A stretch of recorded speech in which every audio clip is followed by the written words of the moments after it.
All right, everybody. This is Joseph P. Farrell with news and views from the Nefarium on Thursday.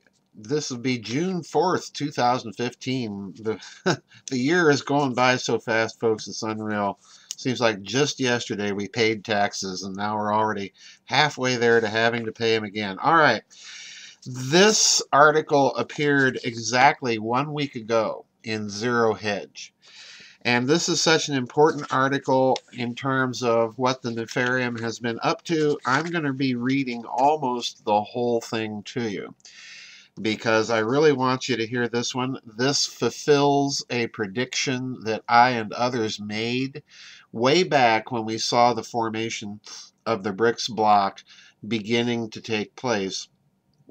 That prediction being that if they were going to successfully either change the rules of the World Bank and the International Monetary Fund or establish themselves as a real contender against American dollar supremacy, they would inevitably have to set up or establish their own system, a parallel system of international financial clearing to rival that of the Society for Worldwide Interbank Financial Transfer, otherwise known as SWIFT, located conveniently enough in the capital of the European Union in Brussels. All right, so with this background, let me read to you this article from exactly a week ago. De-dollarization de jure. Russia backs BRICS alternative to SWIFT. Now listen carefully. There's a couple things I want to comment in here. Back in February, Russia detailed a SWIFT alternative that would link 91 domestic banks to the Central Bank of Russia. On the one hand, the plan represented yet another move toward global de-dollarization, but on the other was born out of necessity when Russia began to believe it may be expelled from SWIFT as a punishment for support of rebels in the Ukraine. Prime Minister Dmitry Medvedev warned of unlimited consequences if the West decided on a punitive SWIFT freeze.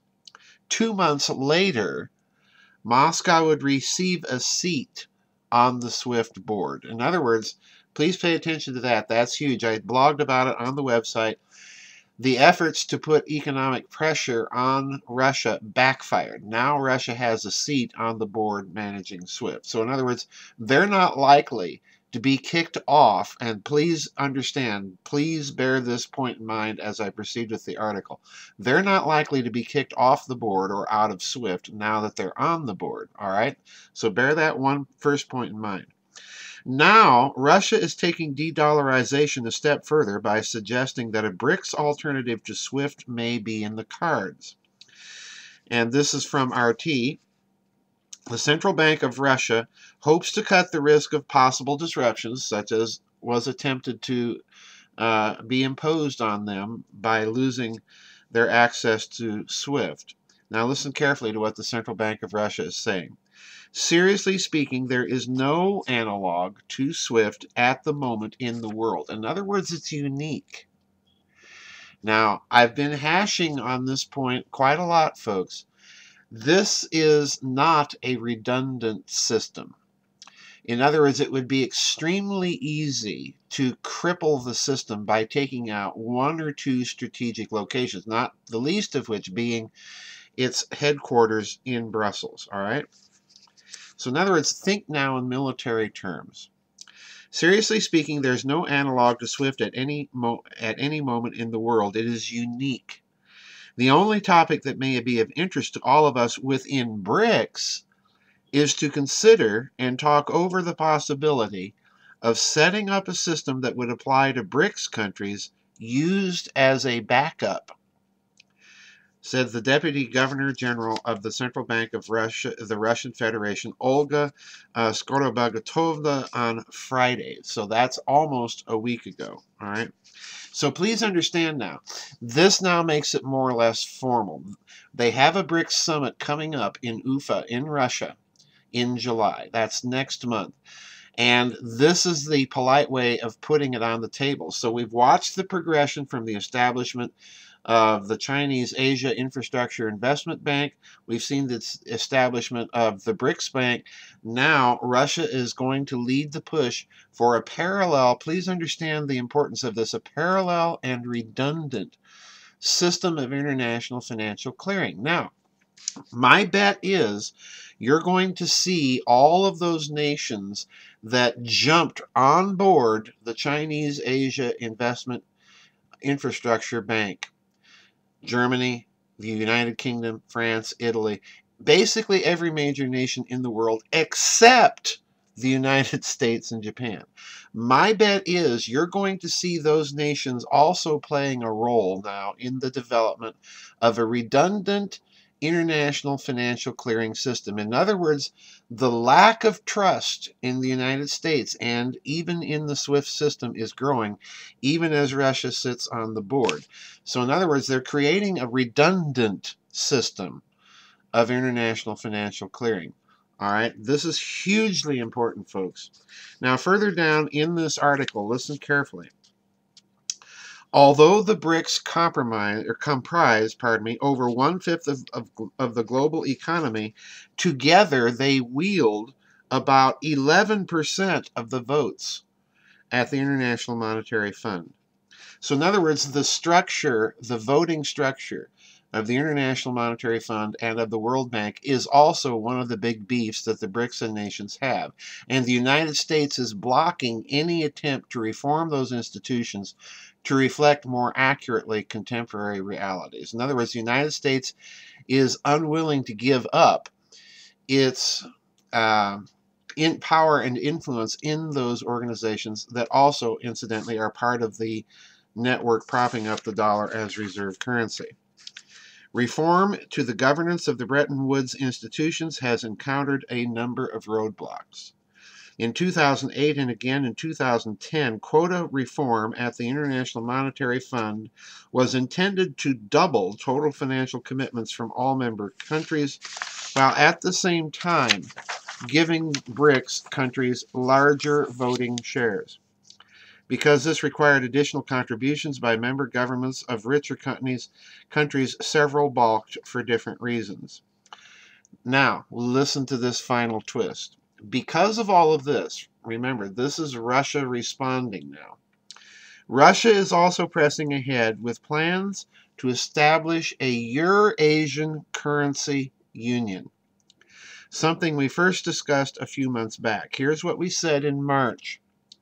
One person who is going to pay attention to the failure of the United States to grasp that the unipolar world of the 1980s is long gone is Russia's Vladimir Putin, who earlier today proposed creating a Eurasian currency union which would have Belarus and Kazakhstan as its first members.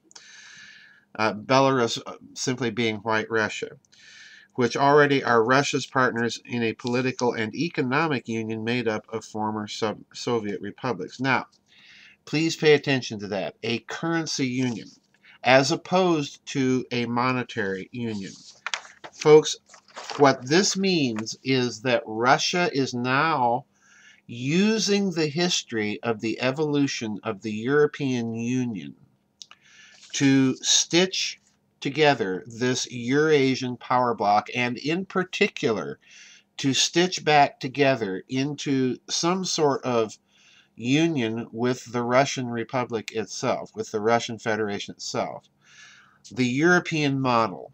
All right, so in other words, this isn't a revival of the Soviet Union, but on the other hand, it is an attempt to bring some of those important former Soviet republics back into a political and economic relationship with Russia, and a much closer one.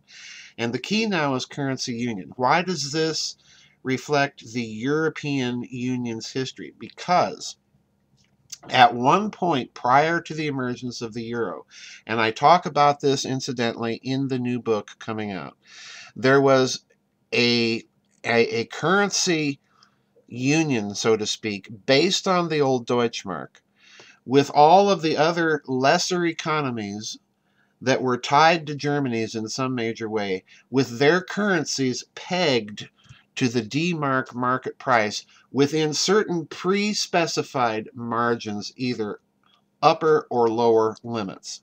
Follow me? So in other words, the Danish kroner, the Dutch guilder, those currencies floated within margins that were determined by the Deutschmark. All right.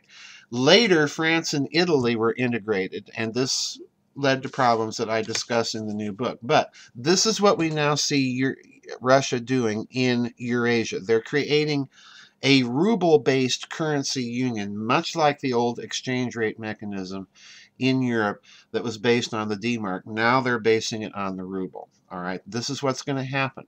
And that, in turn, is going to lead to difficulties within the BRICS bloc. This will be my prediction. This is going to lead to difficulties within the BRICS bloc. And this could exacerbate, to some extent, in the long term, the Chinese plans. So this is one to watch. Russia is playing a very, very interesting game here. And please note, we are seeing the creation of international financial clearing redundancy. My bet is that given the hostility that the United States has built up, that there's no going back now on this point. I truly believe that the BRICS nations are going to set up a parallel system of international financial clearing. And I'm willing to bet that the major Western European economies are going to be involved not only in that system of international financial clearing, they're going to be helping to set it up. Because the other thing playing in the background here, folks, is that U.S. electronic national security agency electronic surveillance and spying. This is also playing a big behind-the-scenes role in some of these plans. So I think you're going to see this happen. It's probably going to this is happening already much faster than I had anticipated. So my bet is you're going to see this begin to take place within the next 2 to 3 years. That's it, folks. One final announcement that I have. The new book is at the is at the publisher. I'll try and keep everybody alerted as to when it is actually back from the printer and on its way to the bookstores. But the book is done. It's at the publisher. So just a few more weeks, folks. Hang in there. Thanks a lot, everybody. God bless, and I'll see you on the flip side. That's it for the news and views from the Nefarium on June 4th, 2015. Bye-bye.